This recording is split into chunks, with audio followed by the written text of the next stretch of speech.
Playoffs? Are we talking about playoffs?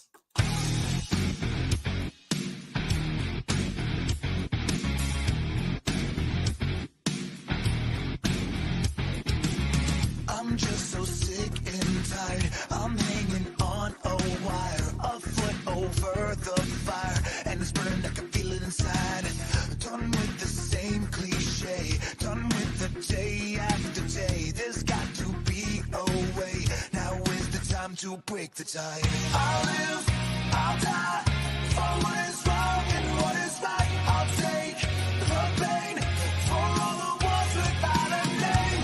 To be invincible, we'll be invincible. To be invincible, we'll be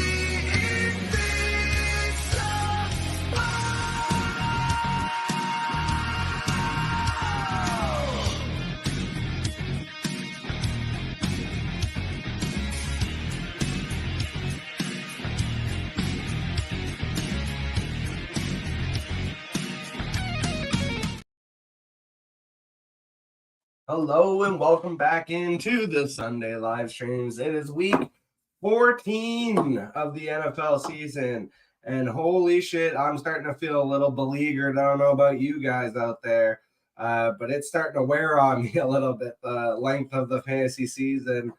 And, I usually feel it in hockey and basketball, but in football, I've been feeling it extra hard this year just because of all the injuries and everything. As always, though, we'll get started with some, we'll put some cans in the freezer. It's the geezer. Put cans in the freezer. And Robinson. And Robinson. Have a breezer. Okay. We don't do that. Why can't you do that? No. Get a couple of cans, put them in the freezer. Shirley and Lisa. We're gonna have a pizza. Do you know Rita? You don't know Rita? We're gonna have a pizza. Oi, oi. Okay. Fantastic. Okay. Boom, I've got all the letters, Susie. Blood clot. Fantastic. So what do I win, eh? Oh, so we got questions coming in hot and heavy in the Fantasy Football Advice Network chat. Shout out to Fantasy Football Advice Network if you're not already joined up. Make sure that you go and sign up to the site. There's all kinds of great stuff. You can ask questions directly on the site. You can also participate in all kinds of different stuff, including the group chat where I pull most of these questions from. So, we'll start off with kind of a tough one here. Kyren Williams or Tony Pollard. Pollard facing the Eagles. Kyren facing the Ravens. I feel like it's a tougher matchup, honestly, for Kyren. But he is more necessary, it feels like, to the success of the Rams right now, and really the only running back they have in town. Not that I think that Rico Dowdle is like actually a threat to Tony Pollard, but more so that I think the passing game is. And this could be a game that kind of gets away from the running game. Now, Pollard could still find the end zone through the air, but so can Kyren Williams. So, I feel like this is splitting hairs a little bit, given the matchup. I think Pollard is an excellent play. Maybe not excellent. Excellent is the wrong word to use. In this week 14, with all the injuries that we've had and a couple teams on bye weeks that have prominent running backs, James Conner and, Brian Robinson, who, yes, he's hurt, but also Antonio Gibson was a viable streamer then. I think they're both very good options. The popular one that I've seen a lot today is the Chiefs running backs. Who do we take between CEH and McKinnon for just the first week? And when I say the first week, I mean the first week of seeing them together this year in the year of 2023, based on the history that we've seen with the Chiefs running backs in general. I would go with McKinnon first. Maybe it ends up being wrong and then you're able to pivot. away from McKinnon or to CEH if he's still hanging out on waivers. But CEH hasn't done anything since being drafted to that team, and I feel like it's just a lot of the fantasy managers back in the day that took CEH over Jonathan Taylor are like, finally, it's come full circle. But I really don't think it has. I guess we will see it. I think the work is going to be split between them, and McKinnon tends to be more utilized in passing game and red zone. I think I'm going to roll with McKinnon for this week.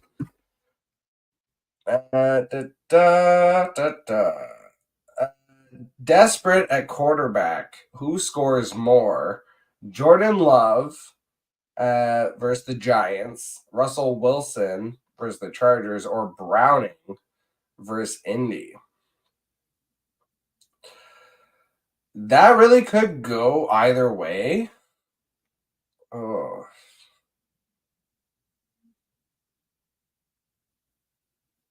I think the Broncos-Chargers matchup is going to end up being lower scoring than people want. My initial gut reaction was Russell Wilson. It's even what I answered in the poll. Now that I'm looking at it, though,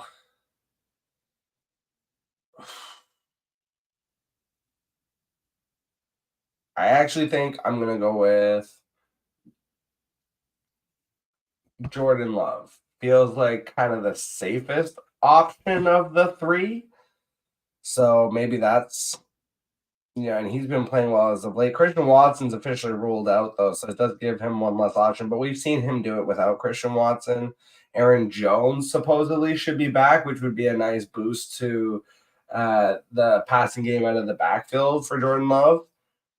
I like Jordan Love in that matchup. I think I would roll with him. But if I'm wrong about the Russell Wilson Chargers matchup and that ends up being a high-scoring matchup, I could see it being Russ. I could even see it being Browning, honestly. The Colts, even though the Colts defense, I was having this argument with the fantasy football mad scientist. Shout out to him. I was on a show 2 nights ago with Fantasy Football Advice Network, and we were talking about the Colts defense, and I said, Colts defense has been good for fantasy because they've had like these super random spike weeks of stuff that's really not like repeatable.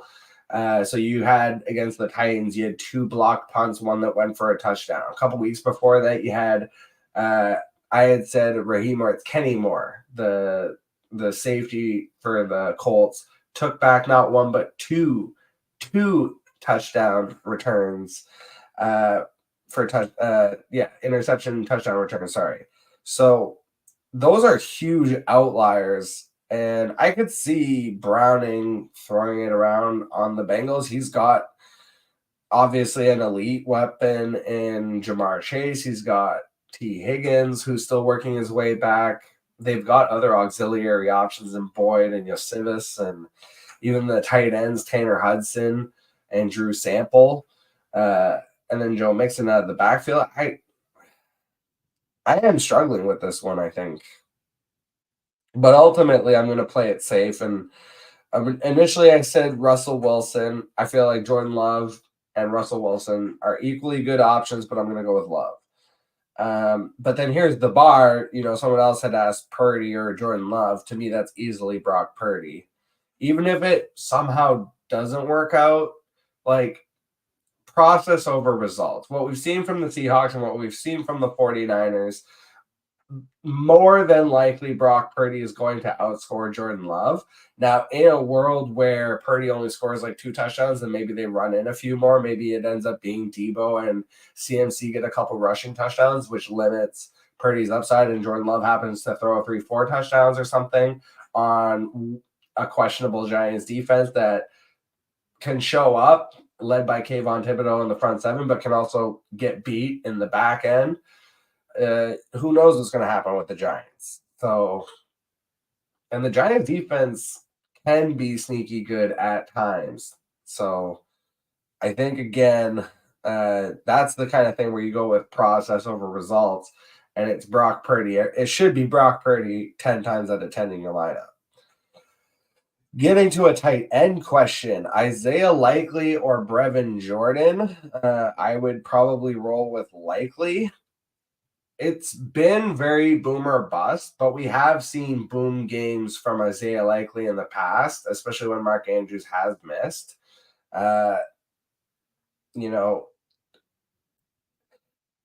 Again, it's process over results. He could absolutely eat a 0, could Isaiah Likely. He could absolutely go for double-digit fantasy points. I could see both ends of that. And, the Rams are a decent matchup against the tight end. So I'm just trying to pull up Isaiah Likely here. So this year it hasn't been there at all. So you really have to go back to last year, the spike weeks. It was week 8. We saw 6 for 77 and a tutty. And then the big one was week 18. He had 13 targets, caught 8 for 103. So it's not outside the realm of possibility. Now, I think people forget too that he is still a really tight end and he's only in his second year. It often takes tight ends more playing time, more time in general in terms of their careers to ascend to being, true pass catching options and reliable in the passing game. So I think we could see a little bit of a late season Isaiah Likely breakout with him being essentially the second or third target, depending on how well Odell Beckham is playing that day.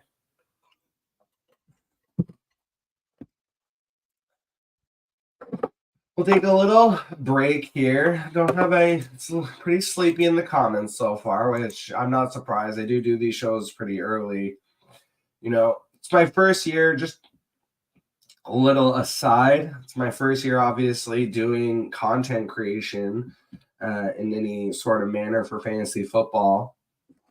And I've been adjusting a lot on the fly. Now the Monday and Thursday shows, Monday Mayhem and Thursday Thriller. It's funny because when I started, I said I was not going to do any lives. Well, we've shifted to now we're only doing lives, basically. We're doing Monday and Thursday, 7 p.m. EST, both days, live. Today, Sunday, it's going to stick at 8:30 at least for the rest of the season, and maybe we'll adjust next year. But we're here for you, early birds. So those are the 3 live shows, and then Wildcard Wednesdays, those still drop on Wednesday. Those are still pre-recorded because I obviously interview other people and have to do it around scheduling and that kind of stuff. So those will always stay pre-recorded and drop on Wednesdays. And are really, kind of the secretly the focus of my channel, but I also do the fantasy content because I'm a diehard and I want to be able to share the advice and thoughts that I have, especially because it feels like, I joke a lot about the Joker and how I'm the fantasy Joker and it's the way I play fantasy football, but it's like there's a lot of truth to that in the sense of, the Joker just kind of does things and has these crazy plans that weave arcs through a season and somehow always work out in his favor. And I feel like a lot of times that's how I am with fantasy football, where, I'm not always, and when I say it, it comes off sometimes I feel like as I'm deprecating to another fantasy analyst when I say something like, well, I don't do rankings like so-and-so. What I'm actually trying to say is that so-and-so is doing it right and that so-and-so has a better, base of information to justify their stance. But my argument is that at the end of the day, do you even really need that? Because the whole thing is, football is random. Like everything that happens is random at the end of the day. And we're just trying to predict a little bit of the randomness to ascribe advice so that we can win our fake fantasy games. It's kind of hilarious when you really think about it.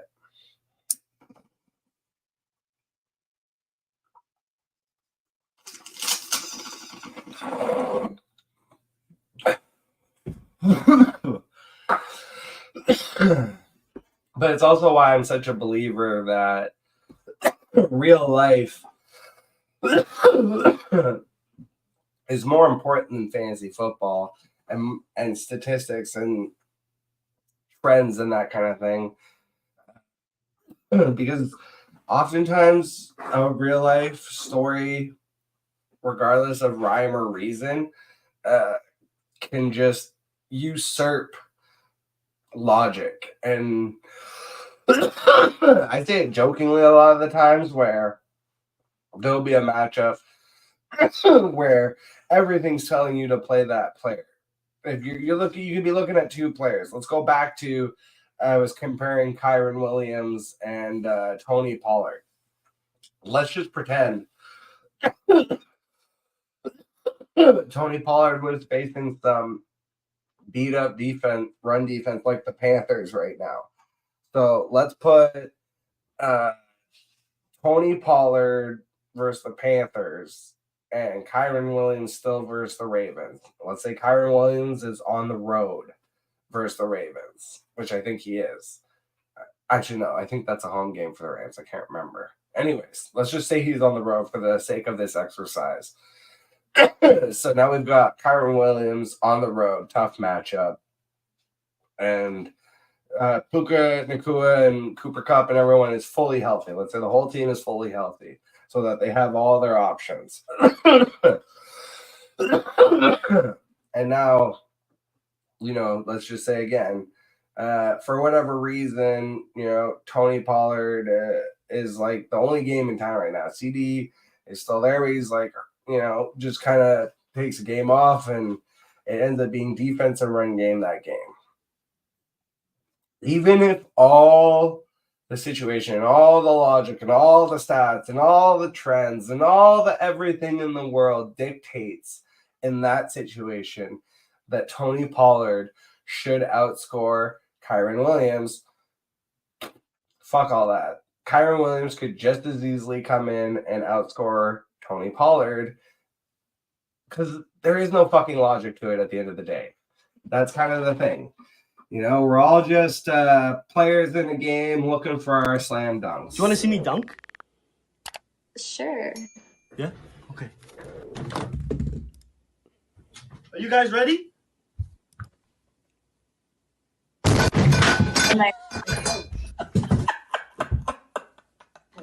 I'm okay. No, don't worry. Does that always happen? So the other thing to monitor today too, and I mentioned real life being more important than fantasy football, the weather games are going to be real today. You really have to keep an eye on, especially in Baltimore, or not in Baltimore, but the Baltimore game. Hang on. Now I'm confusing myself. Yeah, okay. It is in Baltimore. So mad weather game in Baltimore. The Jets, I think, is another one that's supposed to be really bad weather.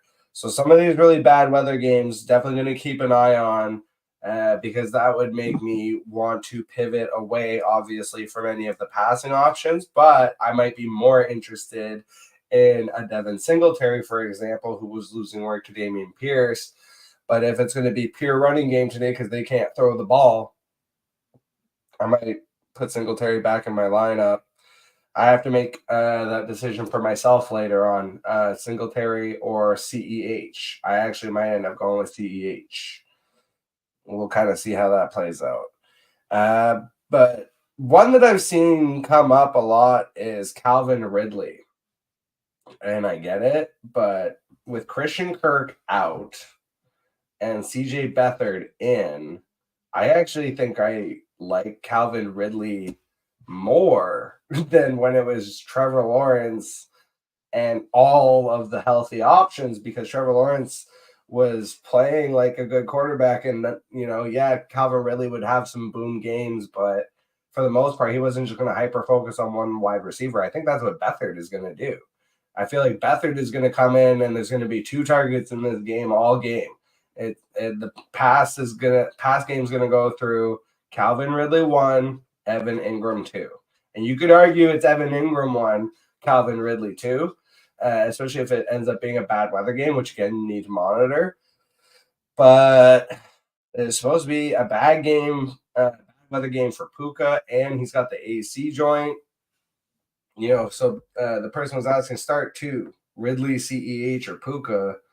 I think I'm going to end up going with Calvin Ridley and Puka. That's, probably who I'm going with. Shout out to Juan Pena Jr. in the comments. Who for my wide receiver 1 and 2 and flex? So we get 3. We get to pick 3 basically. Out of these players, we're going to pick 2 wide receivers, and then we're going to pick a flex option. So Justin Jefferson returning is going to be right back into my lineup. Even though it's Josh Dobbs, I'm just not going to question it. He's a stud. He goes back in your lineup. The other one for me is going to be Rashee Rice. We've seen him with the volume kind of taking over that Juju Smith-Schuster role. So I like that. I'm going Jefferson and Rice. I like Lockett, but the matchup's tough. I like Myers, but he can disappear any week now with the new offense. He can have a random rushing touchdown or a random receiving touchdown, but you kind of need that for him to have a good game. With A.J. Dillon, supposedly Aaron Jones is going to be coming back, and it's a Monday game. I don't want to have to wait that long for that pivot. Dobbs is interesting. Dobbs is very interesting, potentially, against the Giants defense. And Amari Cooper, I would be more interested in Amari Cooper, but he's banged up. I don't know if he's going to be available. He might be one of the ones that doesn't make it through the concussion protocol. It actually has to sit a week, so just keep an eye on that. I think ultimately I'm going to go with JJ. I'm actually going to flip it. I'm going to go JJ. I'm going to go Dobbs instead of Rice because I think Dobbs has more upside to find the end zone this week. And then I'm going to go with Zach Moss because I feel like Zach Moss without JT, we've seen it before. Even though it was disappointing last week, the Titans defense is a really good run defense. I think people were too quick to overlook that. I could see him rebounding and having a really huge game. Final answer. I'm actually going to go with JJ and Dobbs as my wide receiver 1 and 2, and I'm going to go with Zach Moss and the flex. And then he also asked Browning, Stafford, Minshew, Mayfield, or Carr. So what I'm going to do is I'm going to eliminate Derek Carr immediately. He's yeet him into the fire. Like, you can throw him on waivers. Like, there's no reason for you to be rostering Derek Carr unless this is like the deepest dynasty league, that kind of format, or super flex. I get it, but in most other instances, you could drop Derek Carr. Sometimes you want to drop a player like that because it's a landmine player. There might be someone else out there that is hurting for a quarterback and they want to go pick up a quarterback and they go pick up Derek Carr and he disappoints them actively in their lineup. So unless you're just, maybe your opponent is the one that has no quarterbacks and you're trying to force him into a 0. But no, I would be pretty much out on Derek Carr for sure. Baker's been kind of one of my sneaky streaming options all year, but the Falcons defense is better than people think, and it's a road matchup, and it's divisional. So all kinds of reasons I would maybe look elsewhere. I like Minshew and Browning in there. Stafford with potentially the weather game and a road matchup with the Ravens. I think that one also is going to be out for me. Holy shit. We're going with Minshew Mania. That's it. Yeah, I think that's what it is. It feels like, honestly, if I'm just trying to clear 20 points as a floor, I think I would go with Minshew. If I'm really feeling spicy, all right? If I'm facing, I've said this before, where like if you're the 5 or 6 seed and you're facing the 1 seed and you need like a ton of upside, you kind of need the explosive week. it, I would throw Browning back in after what we saw last week, especially if T. Higgins starts to be more healthy and they trust Browning to continue to throw it around the yard. He's got the most elite options right now. So Minshew for floor, Browning for upside. The rest of them, I just feel like there's too much risk. There's Carr, especially, is just like you can't play Carr right now. And Stafford, it would have been Stafford for me if not for bad matchup and potentially weather matchup. Now that one could end up being still wrong. Maybe the Ravens getting a weird shootout. It happens to them sometimes, but I don't see it being the case again if it's like a downpour, if there's any kind of like 30-mile-per-hour winds or whatever going on in Baltimore. So again, final answer: Minshew for floor, Browning for upside. I'll jump into a few more questions here.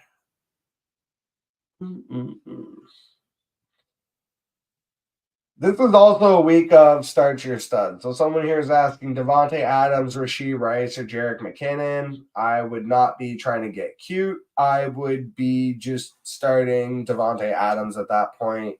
Especially it says half PPR. You could maybe talk me into it if it was full PPR because Rashee Rice, as I've mentioned, has kind of taken over the Juju Smith-Schuster role for the offense that the Chiefs had previously last year. So I would just start your studs, go with Adams. Javonte Williams, James Cook, or Raheem Mostert. I mean, again, Colonel must start. You have to start Mostert. He's been good like the entire year, which is crazy that he's like managed to stay healthy and be good. But for any game that Mostert, like we've seen it from Mostert all year, if he's healthy and active, he is actually the primary running back. And then, they're working in Devon Achane now, which is, I love Achane, and he's just electric. But he's obviously not like a load carrying back. So there is always going to be in an offense like the Dolphins with Achane. I feel like you will always be able to start Achane and whoever is the load guy. Like David Montgomery and Jahmyr Gibbs, like we wish they had Mike McDaniels because he would be destroying the league with those two guys because that's basically how he's running Mostert and Achane is the way that the Lions should be implementing Montgomery and Gibbs, who are both starts today, incidentally.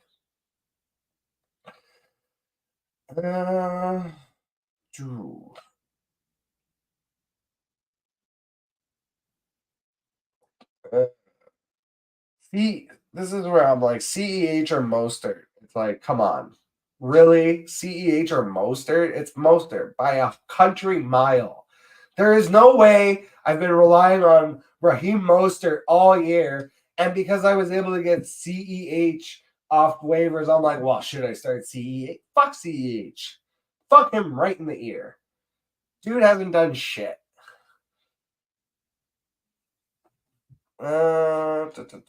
Ford or CEH? I'm still going with Ford. Jerome Ford, I feel like, is a more talented running back. Like in the situation that he's in with the Cleveland Browns right now, we've seen more already from Jerome Ford this year than we've seen from CEH his entire career. Excuse me. Chris Genova, shout out to you, my man. Hall, I'm assuming that's Breece Hall. Keaton Mitchell, Ken Walker. Is Ken Walker back? Is that a thing? What's the deal with Ken Walker? I don't have any Ken Walker shares, to be perfectly honest. I don't really know. Just checking on that. He's expected to play, but the matchup, oof. That's a tough one to come back for, eh? I mean, if he's expected to play, though, Seattle running back, hard to get away from. It's supposed to be a weather game with the Jets. Breece Hall, I had Breece Hall and Garrett Wilson both on my trade away list, and people argued with me about it. This is exactly why, though, is because they've been fucking horrible. all year. And I just don't know. I can't get myself. And Zach Wilson now coming back hilariously. No, you know what? I'm gonna just roll the dice, and I'm gonna put Kenneth Walker in because. So here's the thing: Seattle running back, doesn't matter who the name on the back of the jersey is. Seattle running back is one of the most valuable fantasy assets in the game across the board. Seattle is continuously, season in and season out, one of the best running teams in terms of their scheme, their blocking. They hit everything. The way they run outside zone is incredible. It's why every running back basically that they've ever had looks like they're amazing until they get hurt. And this has now been a trend for years. We've seen Rashad Penny look like the next coming of Adrian Peterson. We've seen fucking all the way back to guys like Thomas Rawls. Like whenever Seattle running back steps in on the field, basically based on how they run their scheme, is an extremely viable fantasy play. So I think that, Keaton Mitchell, I could see him being a hit, but he's still sharing with Gus Bus and even sometimes that Justice kid. So I think, I'm just rolling with Ken Walker, even though it's going to be a tough matchup. If they trust him to start and be healthy and be in the game, I'm going to kind of trust him to do the same for me over these other options. Take a quick toke break.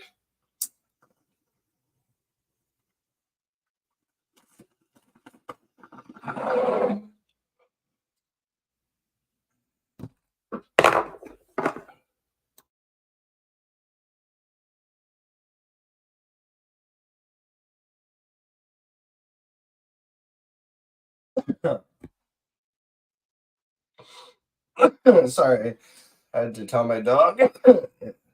Just stared at me. Walk me, bitch. All right, we'll go back into. Actually, you know what? We'll pull up the actual Fantasy Football Advice Network. If I haven't mentioned it before, you guys should all go sign up for Fantasy Football Advice Network. They have all kinds of awesome stuff from all kinds of awesome creators. So you have articles, videos, podcasts. That's all pretty standard. You also have tools like player rankings, trade calculator, league classifieds, quick links. There's a marketplace. There's groups you can join. There's the messenger that you can get involved with to ask all your questions where people are constantly interacting and talking to each other. So this is like a really good tool, and they're still doing a lot of work on it. So there's a lot of neat stuff coming. So I would definitely recommend getting in on it now. That's, again, fantasyfootballadvice.network. So pulling it up here, starting, what the hell is this? Oh my God. Sometimes the way these questions are phrased. Okay. Oh, I see. They're starting Tyreek and Diggs, and then Kyren and Zach Moss, and they're asking who should be in the flex: Barkley, Nico Collins, or Devon Achane. Wow. I mean, those are some nice options to have.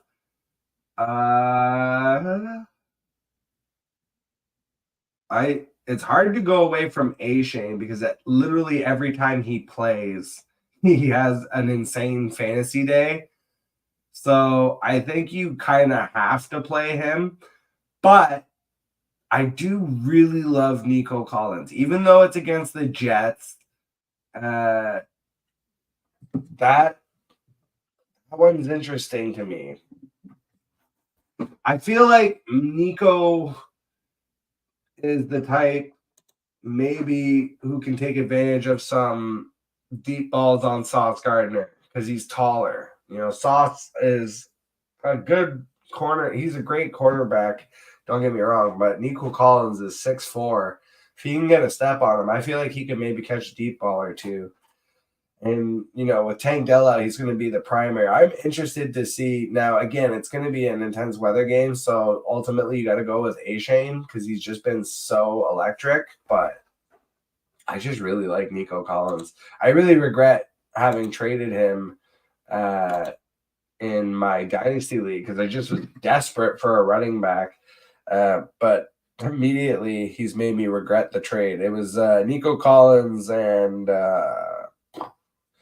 Nico Collins and Rondale Moore, and I got back Jerome Ford in a fourth, which doesn't sound like a lot, but again, it's a 16-team Dynasty League, and I only had 2 running backs basically, and my wide receivers are such that, like, for the most part, if they're all healthy, Nico Collins probably doesn't make my lineup over Justin Jefferson, Amon-Ra St. Brown, Stephon Diggs, Tyreek Hill. Like, that I managed to put together basically 4 of the best wide receivers in the NFL. So, yeah. Anyways, I'm going to answer a few more questions and then we will get on out of here. I actually think I might be able to slip out early today, which would be nice. Oh my God.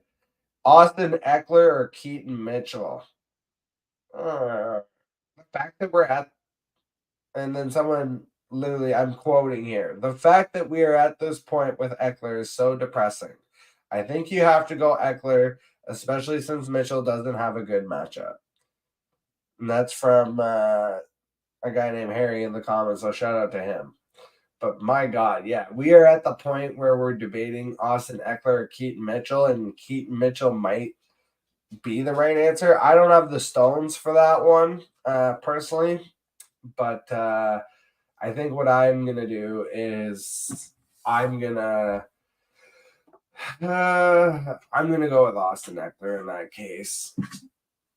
We'll hang around for a couple more minutes here, and then I'm going to dip on out early. Dog's already driving me crazy. One of these days I'm gonna learn that I need to walk her before I do the live stream, but it's like, I live in Canada. It's cold as fuck here. I'm not trying to go out in -5 weather at 6 o'clock in the goddamn morning. Take a little toe ski. Oh, this is perfect. It's like the last one that I got ground up here. So if I wanted any more, I would have to get up anyways.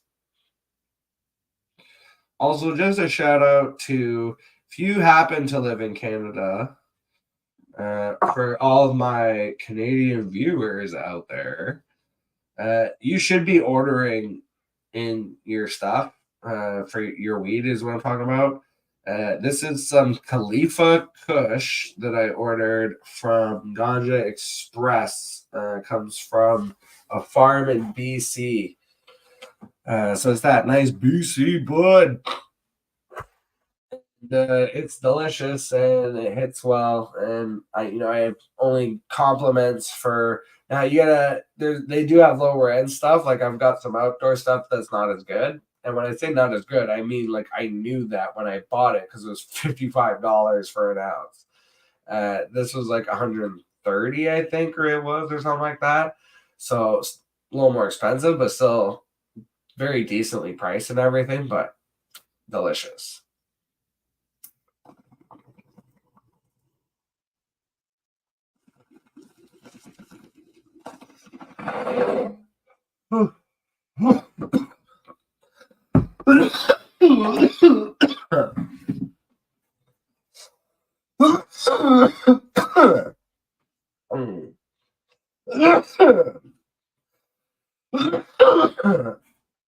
So like I said, I'll hang out for 5 more minutes. Ooh, that was a really big one.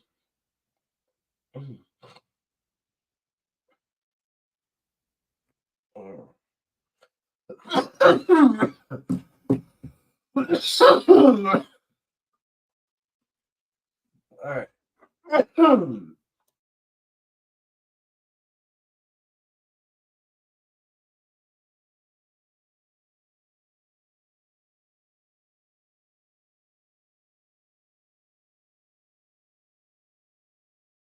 Start the clock.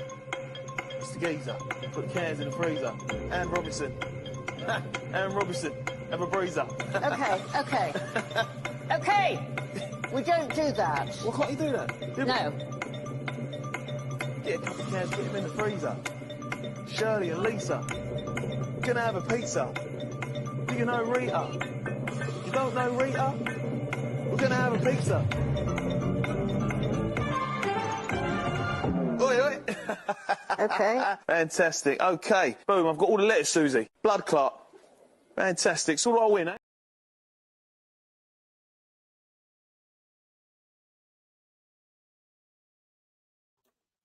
I coughed all the way through that drop, and I'm still fucking on the verge of death right now. So that tells you just how good this stuff is, because I've been smoking for fucking let's do some quick math. 14 plus 3, 17 years now. Going on 18 years. Oh damn. Almost reaching my weed smoking adulthood. So just go over a couple decisions I have to make myself this week. For example, Adam Thielen or Josh Downs. The way Thielen's been playing, the matchup with New Orleans, even though Lattimore's not there anymore, I'm going to roll with Josh Downs today. I think it could be more of a shootout with Cincinnati. So that's one decision I've had to make. Another one, true. Actually, this league doesn't matter. I ended up benching Najee Harris in a league that was important to me, so that felt good. And now I'm having to decide if I should play Josh Downs or Gabe Davis. I'm still rolling with Josh Downs there. Even though it was disappointing last week, he had like it was 5 for 3 last week, but 13 for 5 the week before. So it was a little bit of an outlier, it felt like, that he just wasn't as involved. And maybe it had to do with Alec Pierce being more involved. So if that happens again, then I might have to let go of Downs. But I really like him as a player. And then the big one, Scott Fishbowl, where I'm still competing in the playoffs. I'm deciding, I'm really struggling if I should start Devin Singletary, CEH, or maybe, just maybe, if I should pivot into a tight end option because they're so friendly with the settings. I have Chigo Konko and Tucker Kraft, and it's Tucker Kraft that's actually giving me the side eye against that Giants defense who, you know, the matchup says it's bad, but I don't know if it really is. But I might end up going with CEH at home or Devin Singletary on the road because of the weather. We'll see. But we got nobody in the comments. We got no questions left. It is starting to get that time of year where a lot of beleaguered fantasy managers have unfortunately tapped out. So if you've made it this far into the show, first of all, I appreciate you. I appreciate everyone that joined today and dropped a comment. Chris Genova and Juan Pina Jr., shout out to you guys for checking in on checking out the show. Again, we have pivoted Monday, Thursday. We are officially live, 7 p.m. Eastern Standard Time on both days. The Sundays will stay at 8:30 a.m. Eastern Standard Time for now. And, of course, every Wednesday, we got Wildcard Wednesdays dropping. Please go subscribe to the YouTube channel. You can get the Wildcard Wednesdays also in podcast form on Spotify, so make sure you go check that out. And, as always, I will catch you guys on the flip side. He's running down the middle by the 50. He's at the 30. He's bare-chested and banging his chest. Now he runs the opposite way. He runs at the 50. He runs at the 40. The guy is drunk, but there he goes. The 20. They're chasing him. They're not going to get him. Waving his arms, bare-chested. Somebody stop that man. Here comes